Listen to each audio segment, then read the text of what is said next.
Okay, so now we're going to talk about some diseases and some of the problems in treating these diseases caused by prokaryotes, specifically bacteria. Sometimes, actually quite often, in bacteria, because they divide so rapidly, they will have mutations, and they'll have lots of opportunities for mutation. Radiation and chemicals will increase that likelihood of mutation, and this can spread rapidly throughout a population.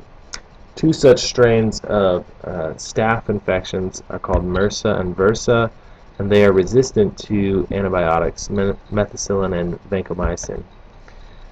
They can also create resistant plasmids that encode for antibiotic resistance, and that will be acquired through transposable elements into new bacteria. And then virulence plasmids or transduction also encodes for genes that will cause pathological traits. Okay, and the different strains then will have different abilities to infect and cause disease in humans.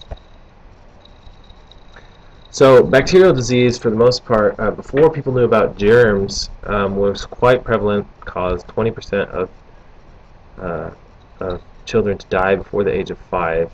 Not only bacteria, but other things as well. But once we started sanitation and antibiotics, this decreased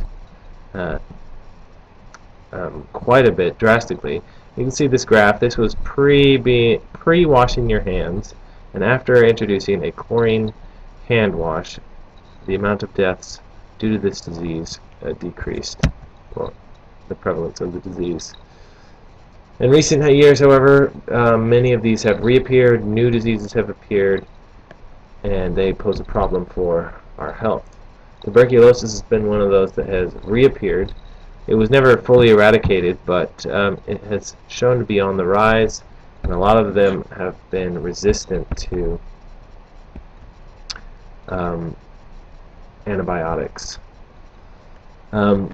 Tuberculosis was a very prevalent disease for much of human history until we were able to treat it with antibiotics. And it's a respiratory disease that also suppresses the immune system, so it's hard for the body to naturally combat this disease. Another much more simpler and less hazardous disease, and probably more prevalent, is tooth decay, which is caused by plaques, which are a bunch of bacteria that have gotten together and live on your teeth. And this will eat away the enamel of your teeth and start eating away parts of your teeth. Another one, peptic ulcers, are caused by a bacteria, Helicobacter pylori. And this bacteria, it was thought that ulcers were originally caused by just stress, until a scientist came up with a theory that this bacteria caused them.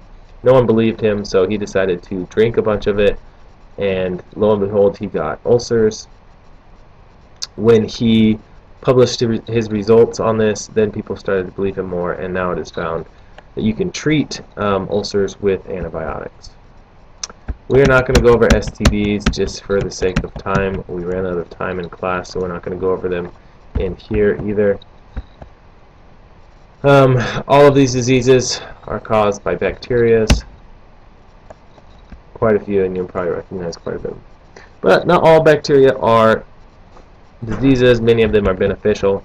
They are responsible for decomposing dead things, and when they do that, they become part of the soil and provide nutrients to the soil. They also help to fix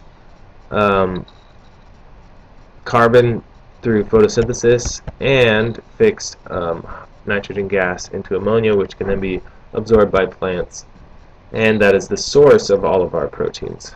So that's what both these pictures are. Decomposers are bacteria, that's part of the carbon cycle, and bacteria are also nitrogen fixers, which is part of the nitrogen cycle. One other way they are very beneficial is through bioremediation and genetic engineering. So we use bacteria, especially E. coli, we insert genes in there, and then they produce things like insulin, which can be used in human patients. Bacteria were also used in bioremediation after the Exxon Valdez oil spill.